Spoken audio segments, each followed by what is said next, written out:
Un tiempo me dejó inmóvil, solo me quedó el zumbido de la luz.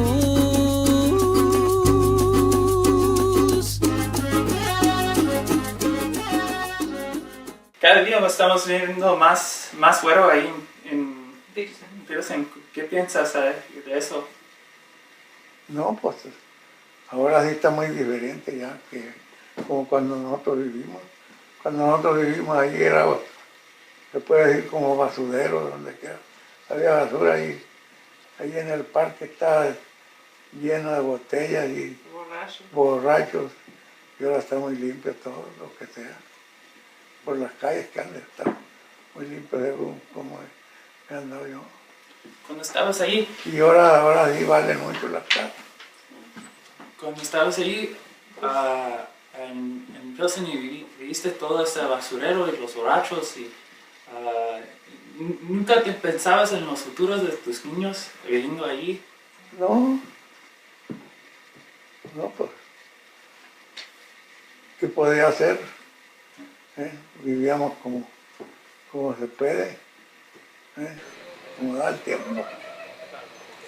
Y mis hijos no renegaban ahí, que porque vivían allí. When we were where Dad was, and he showed us where he grew up, and he said, "Look," he looked around. He's like, "I'm Mexican. You're not Mexican." He said he didn't, but I don't think he meant to say that I shouldn't be proud of it.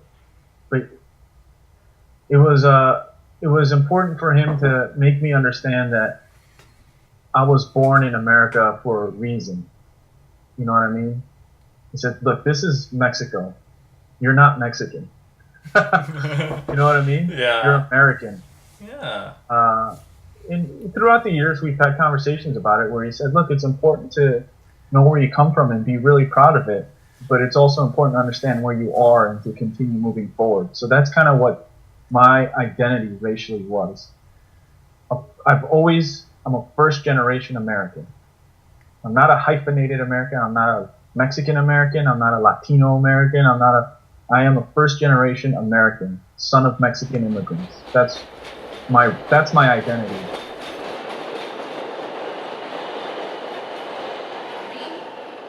What it means to be a Latina, a Chicana, Mexican American from Pilsen is a beautiful symphony, a beautiful marriage of two cultures, and many cultures actually, not just two. I take that back. It's many cultures. And so there's definitely my being born and raised here in the United States and what that means to be American and English speaking. But in the background, the constant background is my Mexican culture weaved into what that means for me, how I define being an American, influenced by my Mexican culture. It's language, it's the music I listen to in my parents' home, it's the food that we eat, the way we celebrate our joys, and the way we wallow in sadness. It's the molding of two very distinct parts of who I am in a geographic space like Pilsen. And that really came to my awareness of what that means was really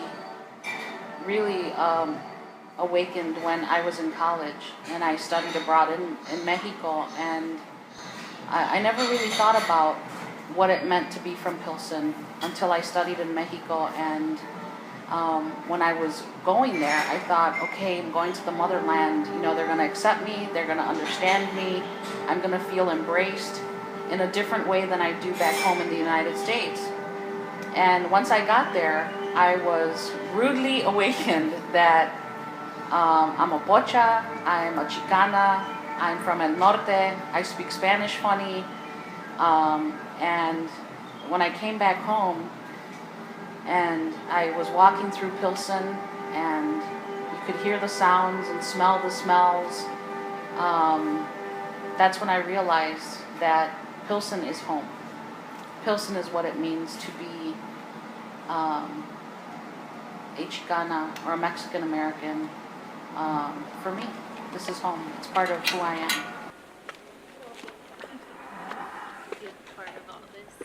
Because of your racial identity, you can't do certain things, or you're disadvantaged. What do you say to them? I say you're full of it. You are absolutely full of it, and that's a cop-out.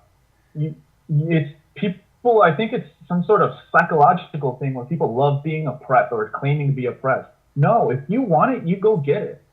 You are limited by your imagination and by your desire. At least that's been my case. All I had to do was knock on the door and say, "Let me in," and it worked out for me. But along the way, I've met people that say that exact thing. Oh, you can't, illusions of grandeur. You can't do that. You're too this, that, and the other. No, absolutely not. You just have to take. You can't take no for an answer, and it's not just going to be one no, and it's not just going to be two no's. It's going to be 3 or 4 or 5, and you've got to keep persevering. You got to wake up in the morning and ask yourself, how badly do you want it? So again, it's a matter of desire and opportunity. This being in the military, after doing it for 18 years, day in and day out, it becomes a job. I don't care what anybody says, but the reason I'm in, the reason I enjoy it is because I'm not out here making money for somebody else. I am a representative. I'm willing to give it all. I'm willing to put it all on the line for this country because it represents opportunity. Because look at what it gave mom and dad. Because look at what it gave me. Look at what it gave you. This country gave that to us. So that's why I believe in it. I believe in the opportunity that's in this country, and we're only limited by our own imagination. And I really do believe that.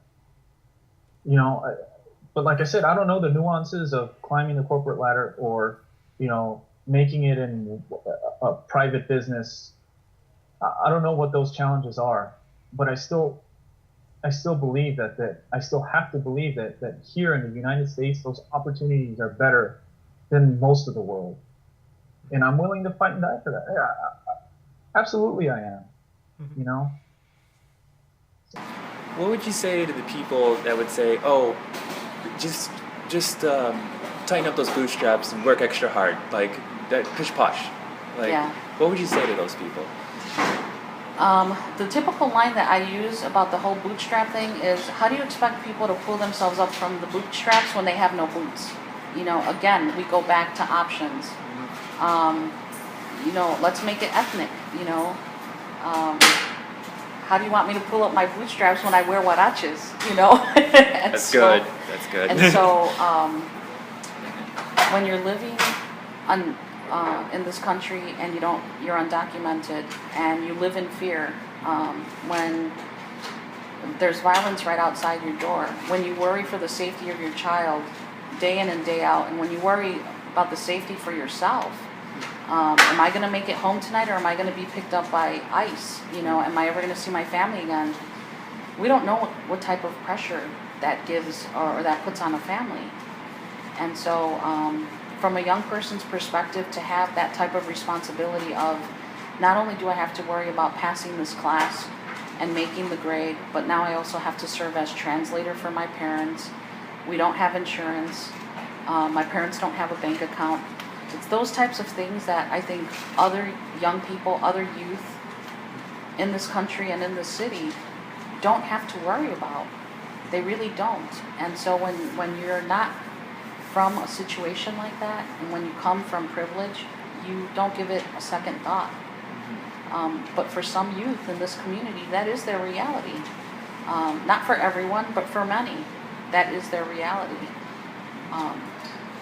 And so I think that's the biggest impact that coming from this neighborhood could have. And I don't mean to sound completely negative, because there are beautiful things about growing up in this neighborhood, but I also have to own my own privilege, is that, I came from a household with parents that, were documented. They were born in this country, raised in Mexico, but both of my parents were born here. So documentation was not an issue. Language was not an issue because my father spoke fluent English. My grandmother was an English teacher. I came from a two-parent household. Never worried about, where the next meal or where rent was going to come from. And so all of those points of privilege are not points that I take lightly as I look back on my childhood and, as I sit here as an adult. A lot of kids in this neighborhood don't have that same privilege, even though we're from the same neighborhood. And I have to acknowledge that privilege. And it's probably one of the main reasons why I went into social service. Mexicans because I look white? Wait, hold on. Damn it. Because that's a thing that happens like every day. It's kind of frustrating. Alright, put this in your thing and start that off. Start off there. Start off saying that again. Talk about how I'm discriminated against by Mexicans because I look white. How's that work?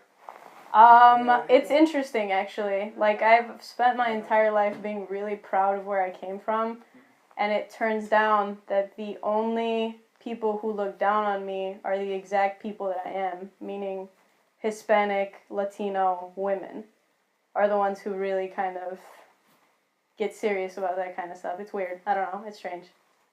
It feels like we're going backwards almost. You get me? Like, I feel like we should all be working together despite how we look, despite how we feel about certain things. We should all be kind of working together as a general people to kind of get better. But it's interesting. Like, it's... Because it's like, that's how I identify. I don't identify as a Mexican American because that's what I am. That's where I came from. I'm the type of person that, goes to the Field Museum and I want to find out where I came from. I want to find out my roots, and it's kind of hard for me to want to continue learning where I came from when I continue being discriminated against by my own people. It's weird. Can you put yourself in their shoes?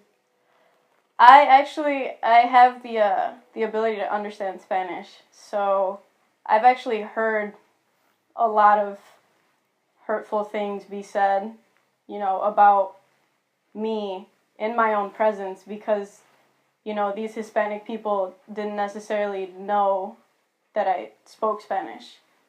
So I've heard things like, can you believe that this, pretentious white girl thinks that she's owed this kind of, or can you believe this white girl, can you believe it? And it's just like, I'm not, what? I'm not. Well, I can say this because I'm your relative, but Yeah. you look like a hipster. So, Yeah. if you go to Pilsen, Mhm. and you take the pink line there, and you get off and you walk to the house on Pilsen, the house you grew up in, do you receive that message? How are you received? How do you feel like you're looked at different when you walk through Pilsen? I feel like when I walk through Pilsen, it's funny because I see people in Pilsen, I see the people that work in the bakeries in Pilsen that I used to go to as a kid, with my mom, and, I would be like, oh, Mom, lets me pick out my own breads, this is awesome, and, I see them, and I know as soon as I walk in through the doors of those businesses that they look at me as one of them. And I find that it's kind of sad because it's solely based on the way I look. And it's like, oh, this girl's got funny glasses, she's got weird earrings, she wears this weird hat, she's one of them. And that's kind of, it's so strange to see it, working, to see that general, it's such a weird kind of discrimination, I guess, or, a weird kind of, discomfort.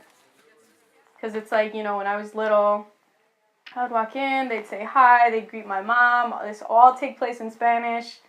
And now I walk in, and the first words that they say to me are always in English. Always. And it's crazy to see that change, from when you were little to when you get older. And like I said, it's all based on total, 100% visual. Do your white friends see you as white?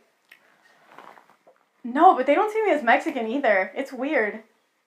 I think they forget that I'm Mexican sometimes.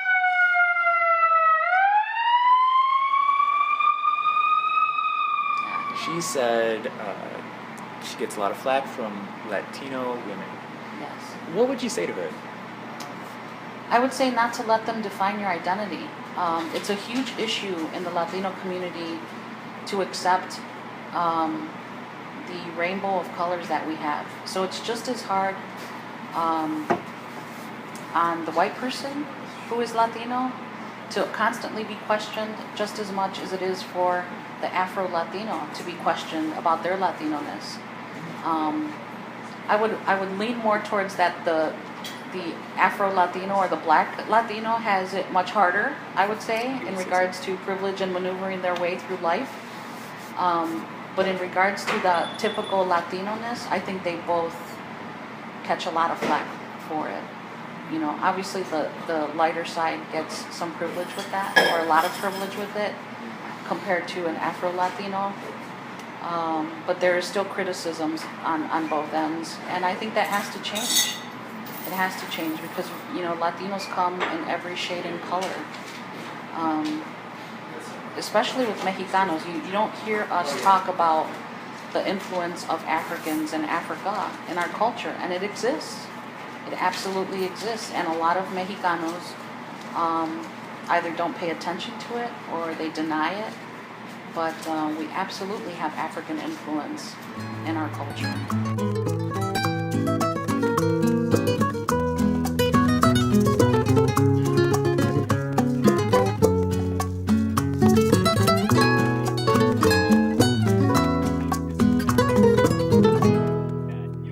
La ciudad de los palacios va dejando paso al alba. Se va perdiendo la calma para cuando el sol asoma. Todo el esplendor decrece, la gente las calles toma. Catedral desaparece entre smog y caca de